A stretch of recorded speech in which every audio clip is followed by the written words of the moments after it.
Mes amis Capricorne, bonjour et bienvenue sur la chaîne Tarot à merveille. Pour votre tirage général, ceux qui me découvrent, soyez les bienvenus. J'espère que vous allez bien. Allez, c'est parti. Quelqu'un va ouvrir la bouche bientôt et les mots qui en sortiront vont traverser l'air entre vous et cette personne comme une flèche traverse le silence. Droit, précis, impossible à esquiver. Des mots que cette personne porte en elle depuis un temps que vous ne soupçonnez pas. Des mots qu'elle a répétés dans sa tête, murmurés dans le noir, tournés et retournés dans tous les sens en cherchant la formulation parfaite. Et ces mots, quand ils arriveront enfin, ne seront pas parfaits. Ils seront tremblants, maladroits peut-être, hésitants, mais ils seront vrais. Et la vérité, quand elle sort enfin d'une bouche qui la retenait depuis longtemps, a une vibration que rien d'autre ne possède. Je ne connais pas les mots exacts. Personne ne peut connaître les mots exacts avant qu'ils ne soient prononcés.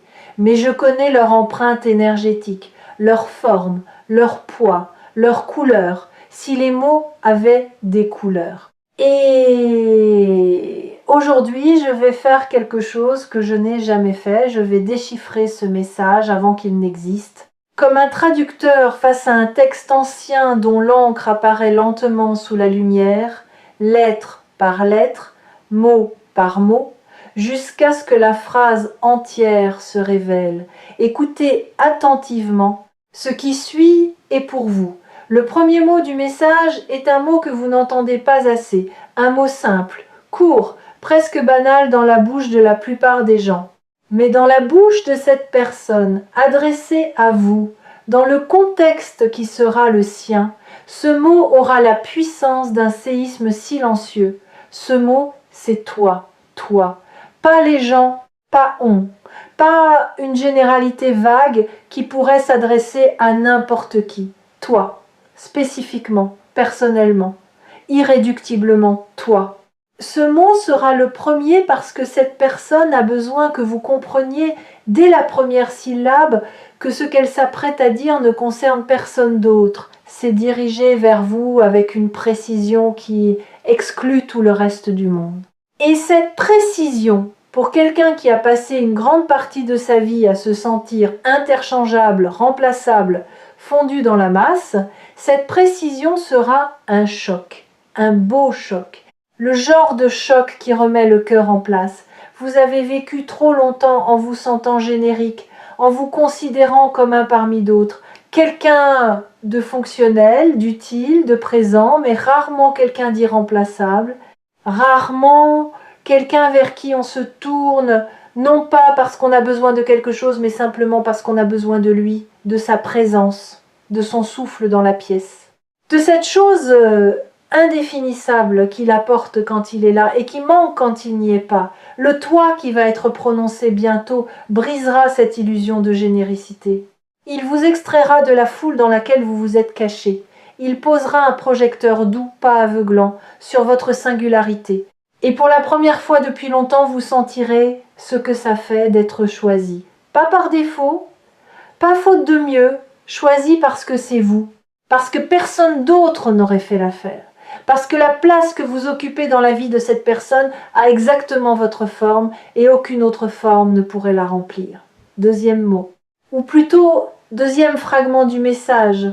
Car ce qui suit le toi n'est pas un seul mot, mais une intention, une direction. Et cette direction est inattendue. Ce qui va suivre le toi n'est pas un reproche. Ce n'est pas une demande. Ce n'est pas une condition. C'est une reconnaissance. La reconnaissance peut être la forme la plus rare de la parole humaine. Nous savons demander, nous savons reprocher, nous savons conseiller, critiquer, flatter, manipuler.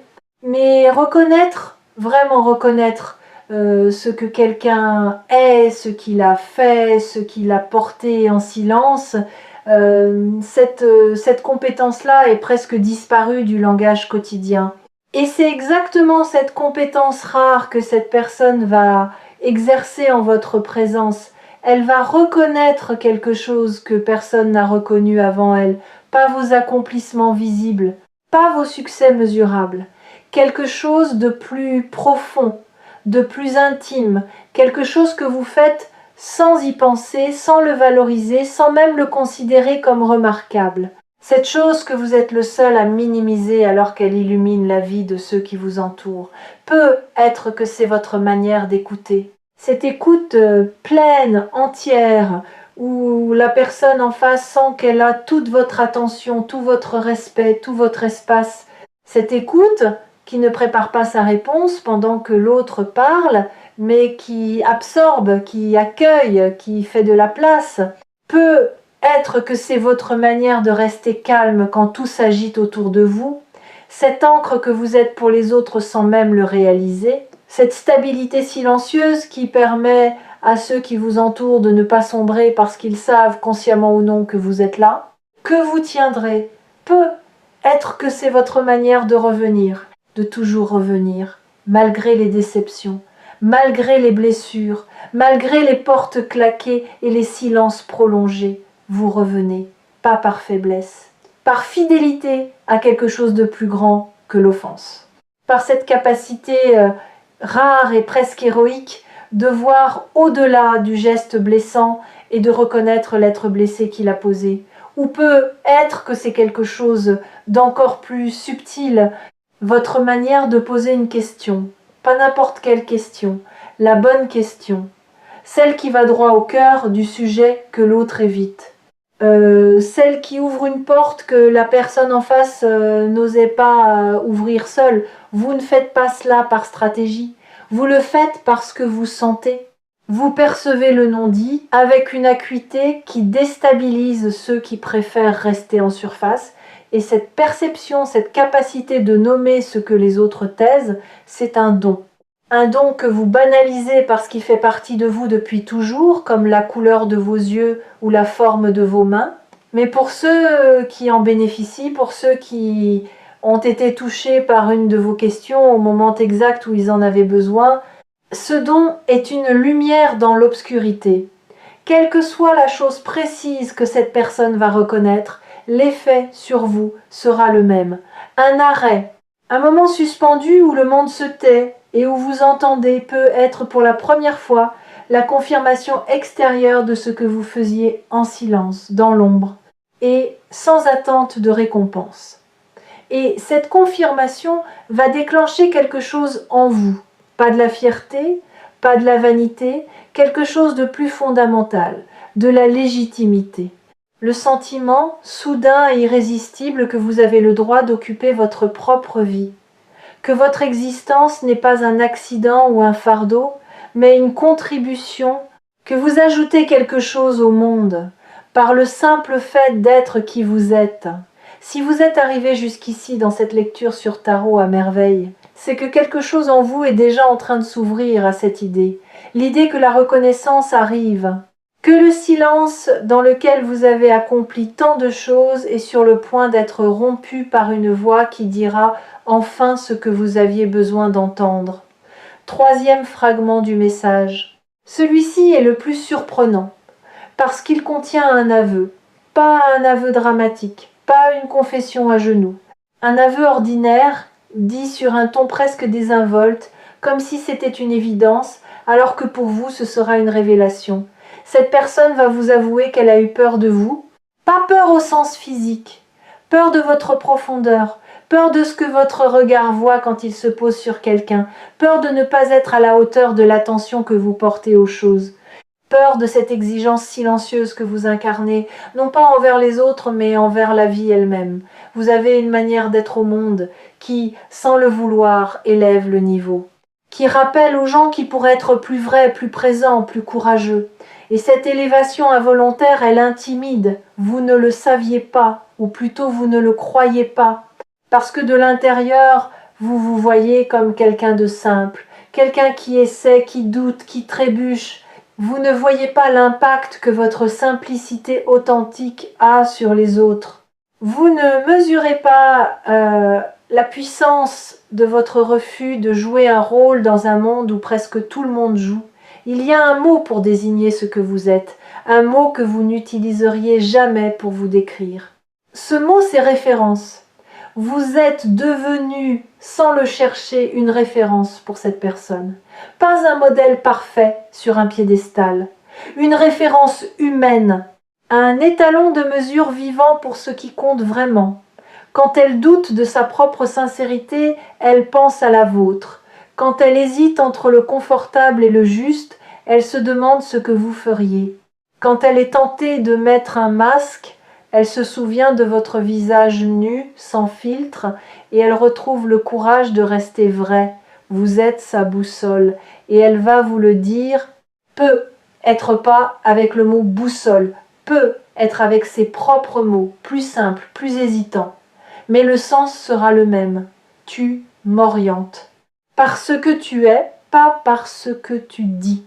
Par ta présence, pas par tes conseils, par ta manière d'exister qui me rappelle comment je veux exister moi aussi. Recevoir cette information va vous déstabiliser, parce que vous n'avez jamais pensé à vous en ces termes. Vous vous voyez comme quelqu'un qui navigue à vue, qui improvise, qui fait de son mieux sans jamais être sûr que c'est assez.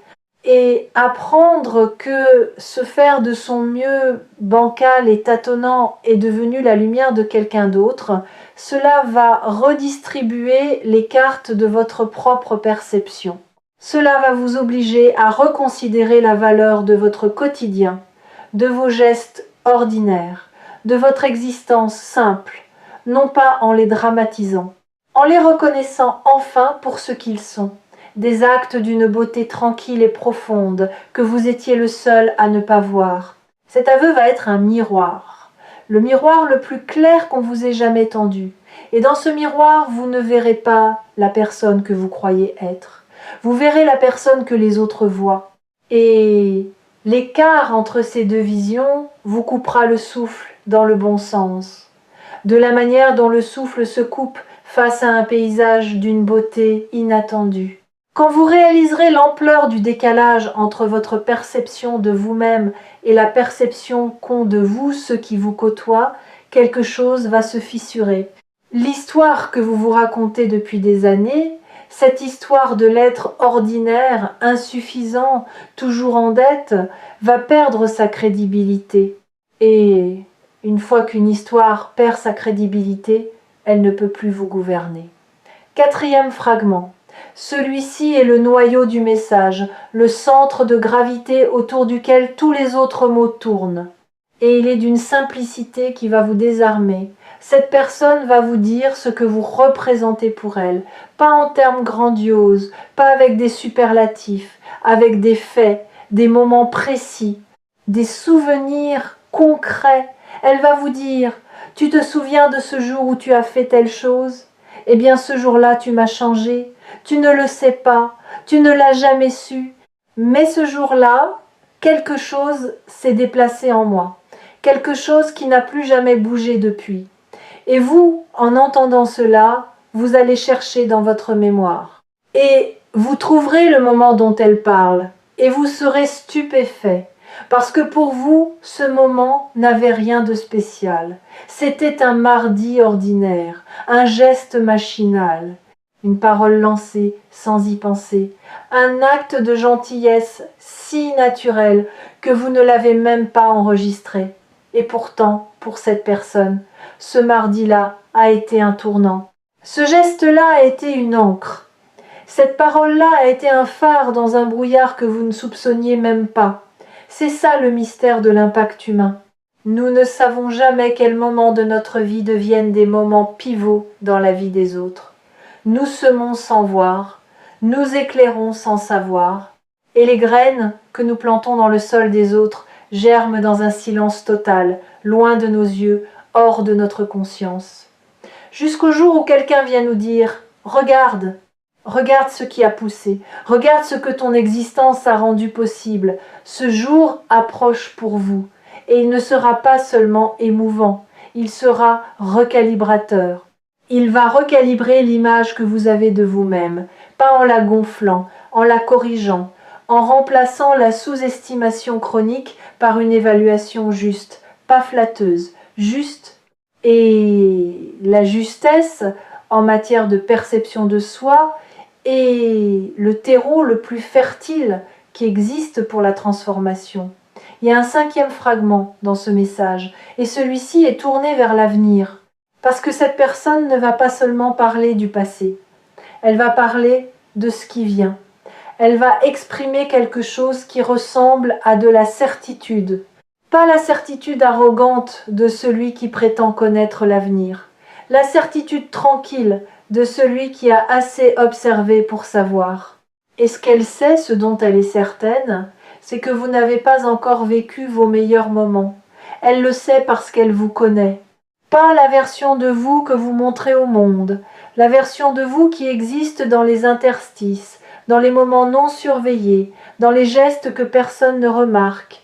Et cette version-là, celle qu'elle a eu le privilège d'apercevoir, porte un potentiel immense. Un potentiel qui n'a été qu'effleuré par tout ce que vous avez vécu jusqu'ici, comme un instrument dont on n'aurait joué que les notes les plus simples, alors qu'il peut produire des symphonies entières. Et elle va vous dire quelque chose qui ressemble à ceci. Et je veux être là quand tu joueras ces symphonies. Je ne veux pas les manquer. Je ne veux pas apprendre, des années plus tard, que tu as fait des choses extraordinaires et réaliser que j'étais trop loin, trop absent, trop silencieux pour y assister. Je veux être dans la salle, au premier rang, pas pour m'attribuer un quelconque mérite, mais parce que voir quelqu'un devenir pleinement lui-même est l'un des spectacles les plus rares et les plus beaux que la vie puisse offrir. Et que tu es cette personne pour moi. Ce fragment tourné vers l'avenir porte en lui une promesse implicite, la promesse de la présence.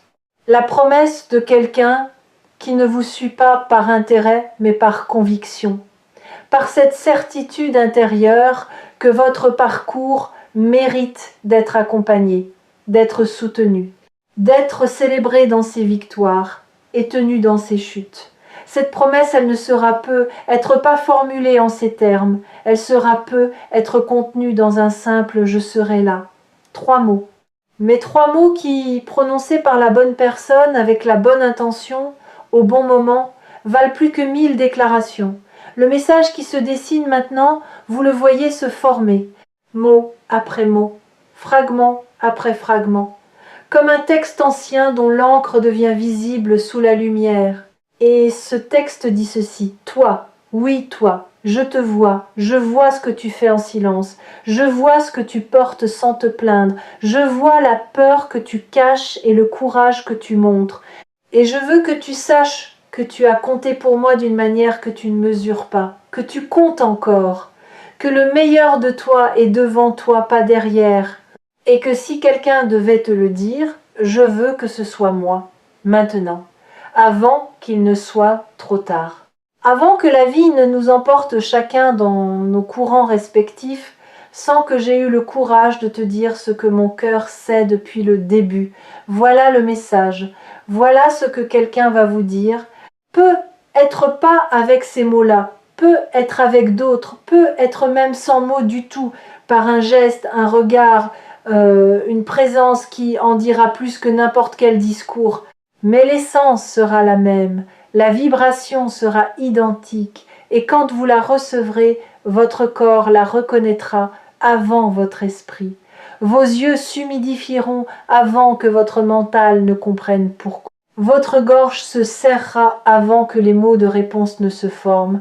Et dans ce moment de reconnaissance physique antérieure à toute pensée, vous saurez que c'est vrai, que ce n'est pas de la flatterie, que ce n'est pas de la politesse, que c'est le cœur d'un être humain qui parle au cœur d'un autre être humain dans la langue la plus ancienne du monde.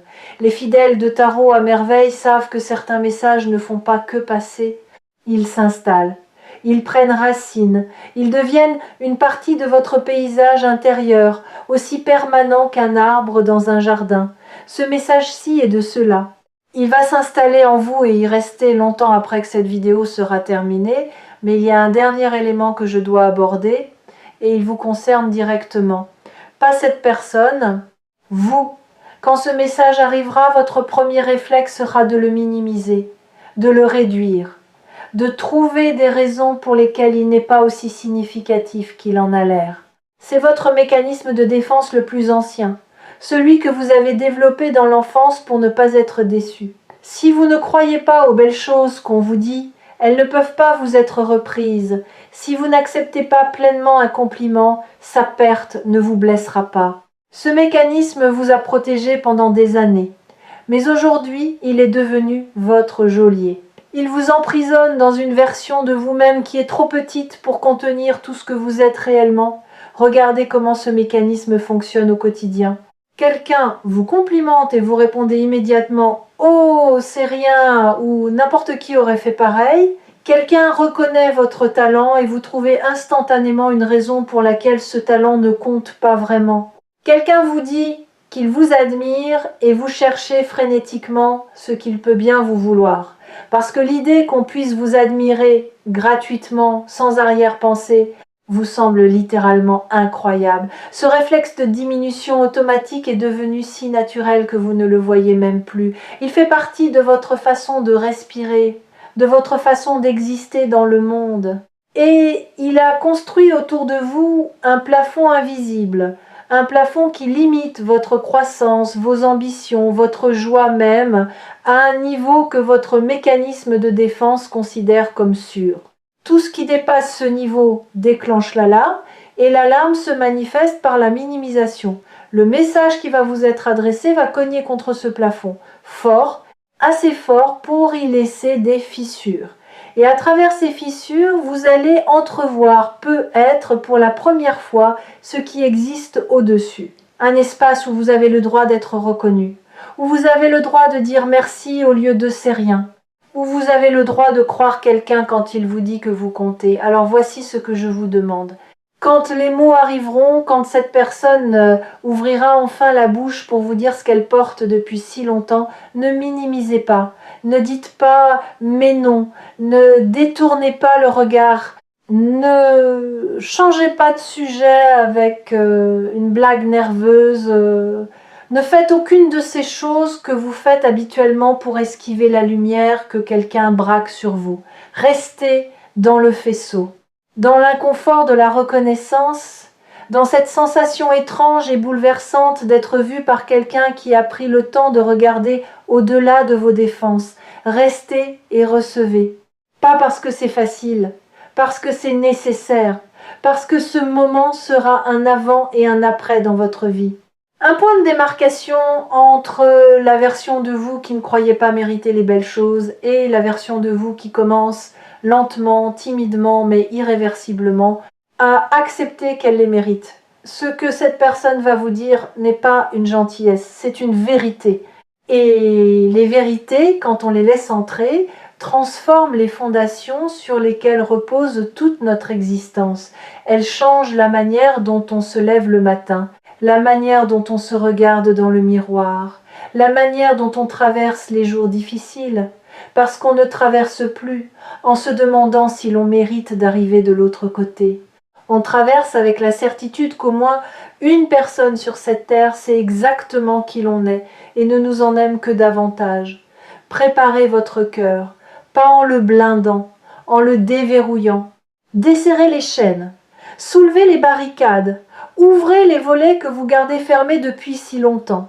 Et quand la lumière entrera, quand les mots se poseront sur vous comme une pluie tiède après des mois de sécheresse, laissez-vous mouiller, laissez-vous toucher, laissez-vous transformer. Revenez sur Tarot à merveille chaque fois que vous aurez besoin de vous rappeler que ce message existe, qu'il est en route, que quelqu'un, en ce moment même, cherche le courage de vous le livrer, et que ce courage, il le trouvera, parce que la vérité est plus forte que la peur, toujours. Sans exception, écoutez attentivement, les premiers mots sont déjà dans l'air, vous les entendrez bientôt et quand vous les entendrez, souvenez-vous de cette vidéo. Souvenez-vous que vous aviez été prévenu, que la surprise n'en est pas vraiment une, que votre cœur savait, bien avant votre tête, que quelqu'un avait quelque chose d'important à vous dire, quelque chose qui attendait son heure, quelque chose qui ne pouvait pas être dit plus tôt parce que ni vous ni cette personne n'étiez encore assez mûrs pour porter le poids de cette vérité, et que ce quelque chose va changer la couleur de tout ce qui suit.